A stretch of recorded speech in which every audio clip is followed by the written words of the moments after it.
This presentation of the GWF is being broadcasted by Demos Sports, your ultimate source for sports throughout the cosmos.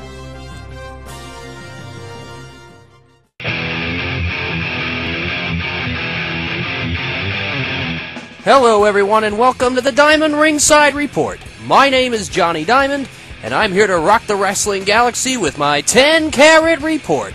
We are here live on Demos, broadcasting all across the Triplanetary region, and for those of you who are also on Earth, you are listening to us through the greatest board in the galaxy or the Filsinger Games discussion board. Either way, thank you for joining us. I am being joined here by my Galactic Wave tag team partner, the former GWF heavyweight champion, Pegasus the Powerful. It is an absolute honor to have you part of my show. As it should be. Hello out there, fans across the galaxy. It is good to be back in the industry. While I may not be smashing heads like I was quite a few years back, I plan on smashing the ratings right through the Demos route. Pegasus, we are just 2 weeks away from the biggest pay-per-view of the year, Demos Perennial. That's right, Diamond, and I'm looking forward to the matches thus far. Well, let's start from the top, shall we? You don't need my permission. First, let's start with the Women's Championship match. While the Women's Champion, She-Devil, is technically participating in the Infinity Challenge, which we'll get into a little bit later, she is defending her gold against a woman who is not a part of it. Sultana earned her championship match by defeating the likes of Fantasy, Mother Superior, and Shanra. Then she was granted a non-title match. She won, but she didn't really feel like a winner. That's right, Pegasus. Within minutes after the bell rung, She-Devil rang Sultana's bell, hitting her with her championship, and told her she was looking forward to fighting her at Demos Perennial. Well, there's always more than one way to give others a shot. She-Devil just decided to be a little bit more creative and vicious about it. Alrighty then, let's move on to the mysterious man, Coven Black, facing the man he cost the War Games Championship. In his first year since being promoted to the GWFZ, Enzor won the War Games Championship, and he was a dominant champion too. He lost the belt to Trix with the help of Coven Black, and he continued his interference in their rematch. Coven Black better have a plan. Enzor's one ticked-off marshal. The next match is a man by the name of Symbiosis. Dialectus and Abraz offered his services to the Rogues Gallery in exchange for the Infinity Challenge. Symbiosis and a huge sum of money. Well, regardless, he's got to face a man who is expecting to face Nosfera. Since he's not on Drury's team anymore, he'll have to settle for this odd newcomer. Speaking of Nosfera, he will meet the man who ages backwards, Toron. Here's a guy who keeps getting younger by the minute. He faces a guy who we just learned recently is a native of Brimstone. Toron better not have lost any ring smarts in his younger age, or he'll get hit with demon's breath. Here's another man who's dangerous and has a whole lot of power, not just on his own planet, but now he's the co-commissioner of the GWF. Before he could make his first order of business as the co-commish, the man who seems to know everyone's dirt, Hector the Holy Brown Bear, challenged him to a match. He did, and you have to wonder if Hector knows any secrets about the Aethran Overmaster's past. He likely does, and if he doesn't, he can dig it up faster than an Aethran revolt.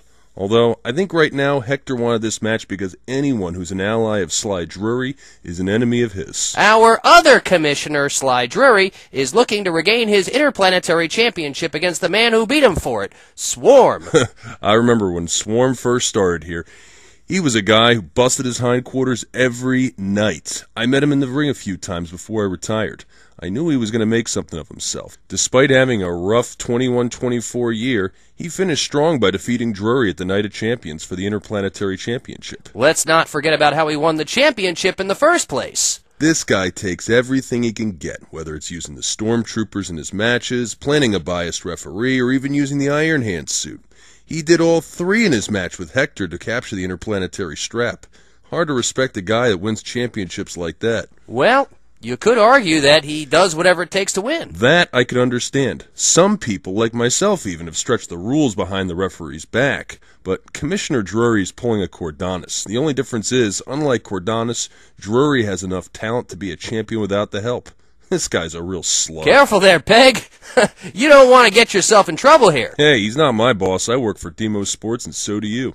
Very, very true. Well, I don't want to get you any further riled up, but as you know, Commissioner Drury announced a blockbuster blast from the past that will shock the galaxy. I'll admit, I'm intrigued. I mean, all we've heard is it's Thantos versus Bishop Hell, nothing else. But what in the name of Solaris could Commissioner Drury be thinking by announcing a matchup between Bishop Hell versus Thantos? Well, I doubt the tired old rat known as Thantos actually has a prayer of putting on a match, and is Bishop Hell allowed to wrestle in the GWF? Obviously, you are referring to the lifetime banishment in 2105 after losing in sudden death. Back in the day when I didn't hate Thantos so much, he led both Pulsar and Archon to defeat Bishop Hell and Blazing Skull. As a result, he spent the rest of his career in the CPC. I believe it was No Fear versus the Lords of Hell, right? No. It was the Lords of Fire. Regardless, I'm wondering if this is some simulation between the two. COTG Online is an online simulator, and I'm wondering if the GWF is going to find a way to create holograms in the ring and move to the play-by-play results. You know, it could be that two new younger talents are assuming the roles of these two legends and will compete on the night of Demos Perennial. I mean, what an opportunity it would be for these two young men. Yeah, that'll be the day. Well, let's not forget about the main event. Well, before we get to the main event, let's go back a few months to the annual Rage in the Cage pay-per-view. After all, this is a new show, and therefore there are new listeners. Great point, champ. For those of you who don't know, Rage in the Cage is a weekend-long pay-per-view in which 8 men participate in all cage matches. After 7 grueling matches, only 1 man can be the Rage in the Cage winner. The winner gets a guaranteed championship match at Demos Perennial. To say nothing of the rest of the matches on the card are also in the confines of a steel cage. Man, I wish Grogan or even Carter could have come up with a concept like this. Well, I'm sorry to say that was then, and this is now. Wow, Diamond. Did you come up with that on your own, or did the Draconian Sheik scream it into your headset? Can we just please get to the Rage in the Cage matches? Whatever gets past those ancient cliches you're babbling. Monolith had a qualifying match against Anavar, and he defeated him. Swarm defeated his rival of the Dark Carnival, Oracle. Last year's winner, Havoc, defeated his former tag team championship partner, Paralyze. If I could just jump in for a moment. Havoc came so close to winning the championship at Demos Perennial last year against the man he defeated in the finals. Endgame. Wow, how ironic things can be in the galaxy. They sure can. Next up, Tauron defeated Retribution to qualify. The legendary Wolf qualified by defeating Patch. Now, before I go any further, I have a question. Why put a man in the tournament who's going to retire anyway? Well, if there's one thing I could have done in my career differently at the end, I would have loved to have won one last championship at the greatest pay-per-view of all, Demos Perennial. And this would have been the chance for Wolf. Admit it, the fans across the galaxy would pay to see it. Very true. The Betrayer wanted to qualify, but, unfortunately for him, Trix prevented him from doing so and advanced. Nosfera defeated Vidtech, and surprise, surprise, Grit did not qualify when facing the number 2 seed Endgame. Now that they have qualified, let's go on to see what happened at the pay-per-view. Of course, Swarm came up short against the number 1 seed Monolith. Tauron defeated last year's winner Havoc, preventing a repeat performance.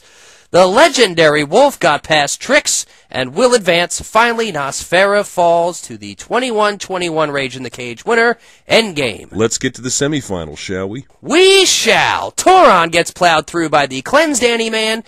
Next up, Wolf versus the Endgame. Wolf lost to Endgame before retiring the first time around, but Wolf did defeat Endgame at Rage in the Cage finals of 21-22.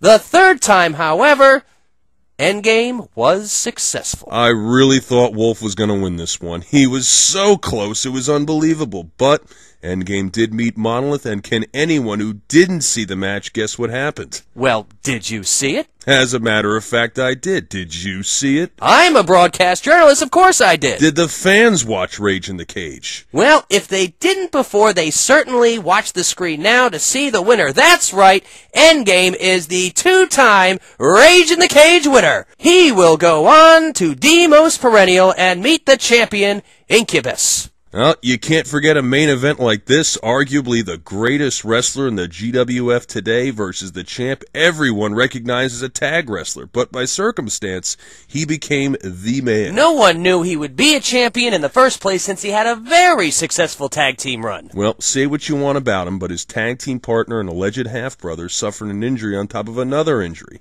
and was sidelined for quite some time.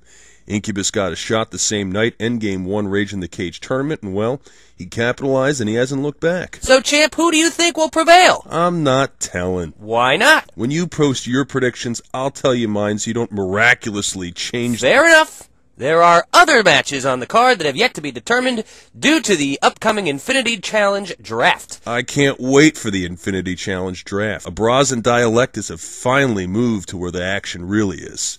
Abraz is down by 1. I wonder who's going to end up where. Trix will have a mystery opponent, and he will be participating in the Infinity Draft Challenge. Don't forget the tag team champions, too, if they're still a tag team. The big question is, American Guy and U.S. Male, will they be drafted to the same team? If they are on different teams, what happens to the Tag Team Championship? Well, we will get to see who could be with who at our next broadcast, as well as more matches on our Demos Perennial card. Why, do you ask? Because we will be at the Infinity Challenge Draft live at the Demos Intergalactic Arena. Folks, don't miss this one. It will be a phenomenal show that you can't miss. If you can't listen live, just be sure to listen to the Diamond Ringside Report on the greatest board in the galaxy or the Filsinger Games discussion board. I'm Johnny Diamond, and on behalf of myself and Pegasus the Powerful, thank you for joining us. Take care, everyone.